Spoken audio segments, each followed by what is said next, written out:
Hay factores precipitantes que provocan taquicardias y son lo primero que tenemos que compensar cuando vemos un paciente con una taquicardia supraventricular. Tenemos que ver que no esté con una insuficiencia cardíaca descompensada, que no tenga problemas ventilatorios, infecciosos, anemias, hipotensión, sobredosis o intoxicaciones, alteraciones electrolíticas, alguna patología ritmogénica cardíaca, taquicardia inducida por el esfuerzo o algún problema hormonal que esté generando estas arritmias. Dentro de las taquicardias supraventriculares, las más comunes son la taquicardia por reentrada nodal, la taquicardia por vía anómala y la taquicardia auricular. Cuando nosotros vemos un paciente con taquicardia, tenemos que ver primero en el electro algunos elementos que nos sirven para diferenciar el diagnóstico. Si existe un bloqueo AB de segundo grado o mayor, ya vamos a descartar, por ejemplo, una taquicardia por reentrada que involucre al nodo auriculoventricular, por ejemplo, una vía anómala. Si existe alternancia de la amplitud de los complejos QRS, a veces este parámetro nos hace pensar en una taquicardia por reentrada nodal. ¿Dónde se encuentra la onda P? Si la onda P está pegada al QRS, dentro del QRS, o sea, no la vemos, o está al principio del QRS, vamos a pensar en una reentrada nodal, mientras que si está mínimamente alejada del QRS, vamos a pensar que es una taquicardia por una vía anómala. Si está muy alejada del QRS, vamos a pensar que lo más probable es que sea una taquicardia auricular. ¿Y cuál es el eje de la onda P que nos va a servir para identificar dónde se está generando la reentrada o el foco que genera la taquicardia? Vamos a comenzar entonces con las vías anómalas. La incidencia es de 1 al 3 por 1000 de la población general. Se ve en el 10% de los pacientes que tienen Epstein. Las vías izquierdas en un 5% se asocian con cardiopatías, mientras que las vías derechas en un 45% se asocian con cardiopatías. Y entre el 40 al 80% de los pacientes, según las series, presentan arritmias. Las vías anómalas pueden ser aurículo-ventriculares, auriculonodales, nodoventriculares, auriculo-isquianas o incluso desde el GIS al ventrículo. Las más comunes y las que vamos a ver acá son las aurículo-ventriculares. El patrón típico tiene el electrocardiograma en un Wolf. Tiene un intervalo PR corto, onda delta, complejo QRS ancho y cambios secundarios del ST. ¿Qué es lo que pasa? Cuando nosotros tenemos una activación por una vía anómala, el tejido a donde llega la vía anómala se va a activar más precozmente que el tejido que se activaría cuando sigue las vías de conducción normal, porque la vía anómala no tiene ese enlentecimiento en la conducción que tiene el nodo auriculoventricular. Entonces, como se activa una zona que no tiene un tejido especializado, se va a activar antes el ventrículo, por eso vamos a tener un PR más corto, pero esa activación no va a ser rápida, va a ser lenta, porque como dije, no es un tejido especializado. Entonces, por eso vamos a tener la onda delta. Por eso el QRS va a ser más ancho, porque el resto del ventrículo se va a activar por el sistema de conducción normal. Y como la activación es diferente, vamos a tener cambios en la onda T.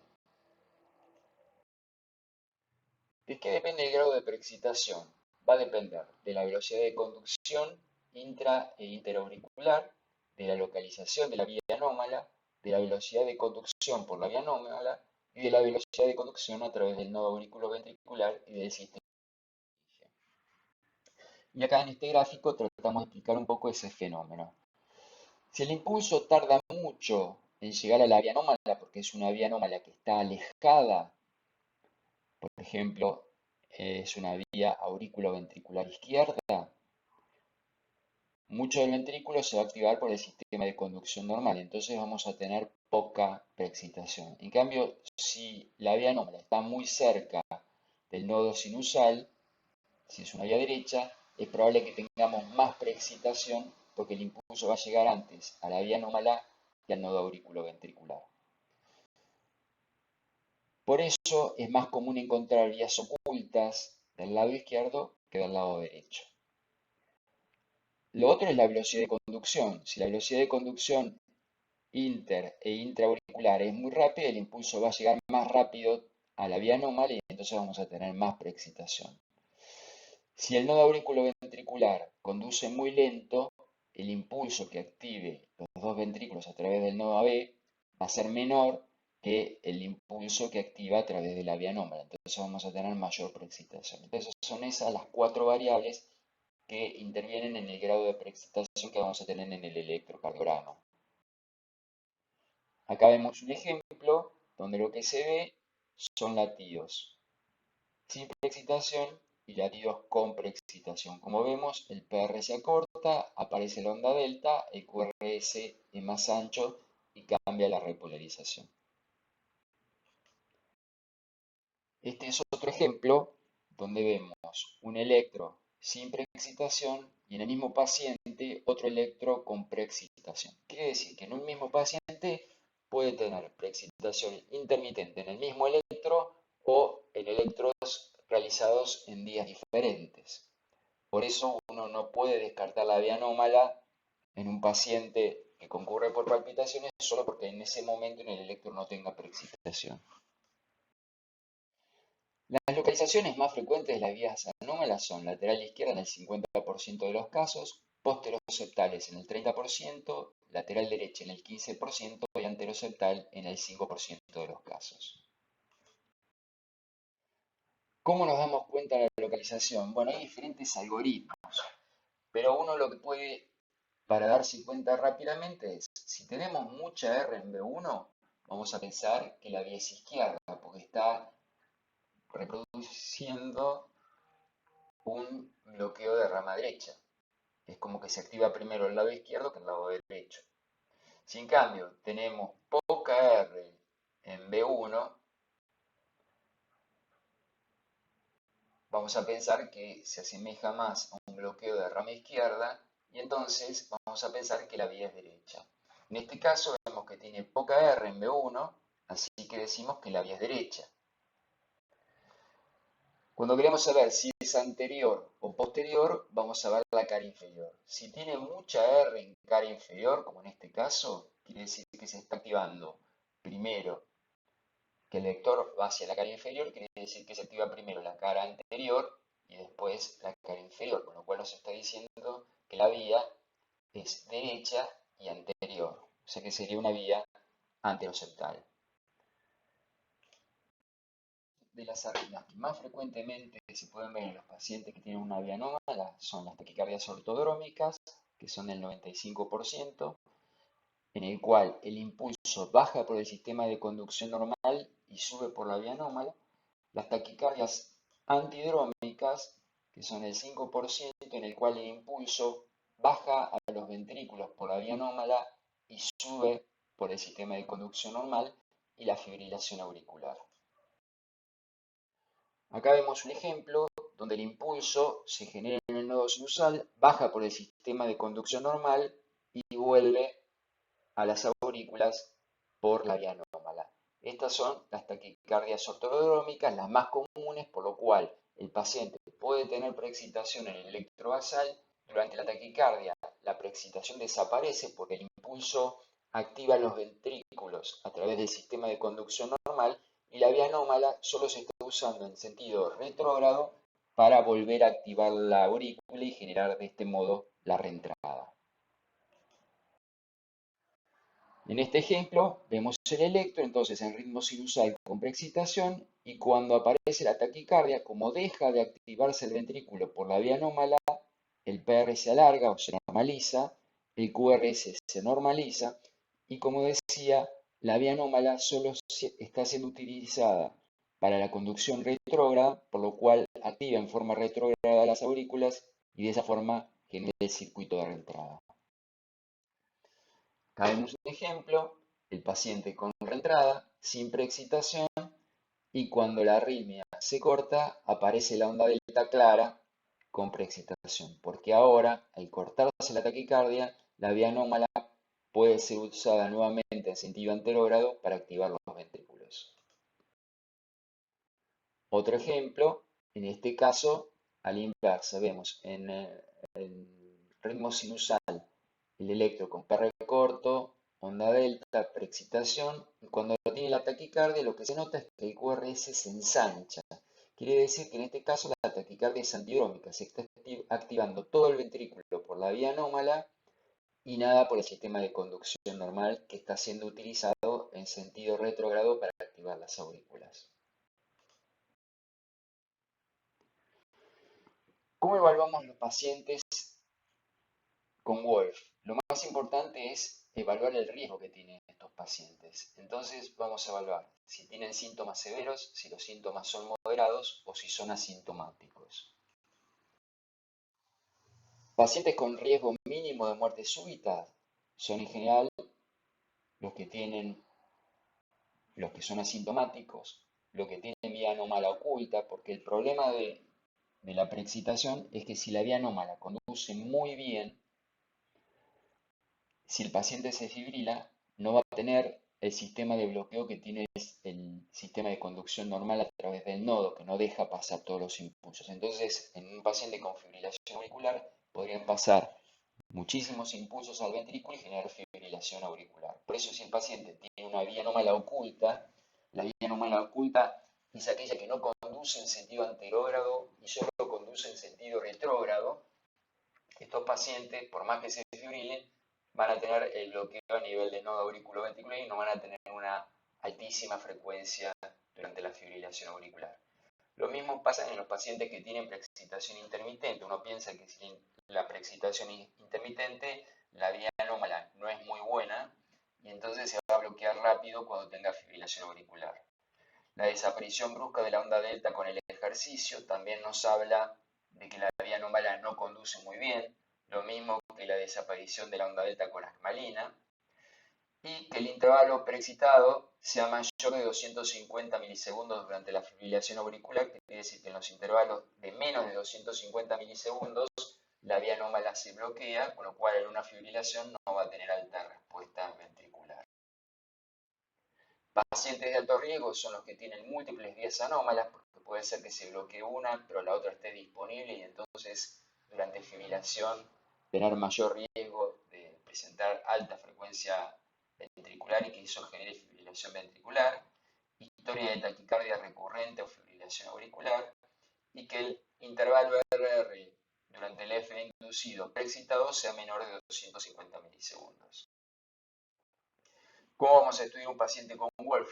Historia clínica, examen físico, como siempre, el electro, algunas maniobras que se pueden hacer, como el masaje del seno carotídeo o algunas drogas para empeorar la conducción por el nodo auriculoventricular y poner de manifiesto la preexcitación, el Holter para ver si la preexcitación es permanente o intermitente, la ergometría para ver cambios bruscos de la preexcitación durante el esfuerzo y el ecocardiograma para descartar cardiopatías que, como vimos, a veces se asocian al Wolf.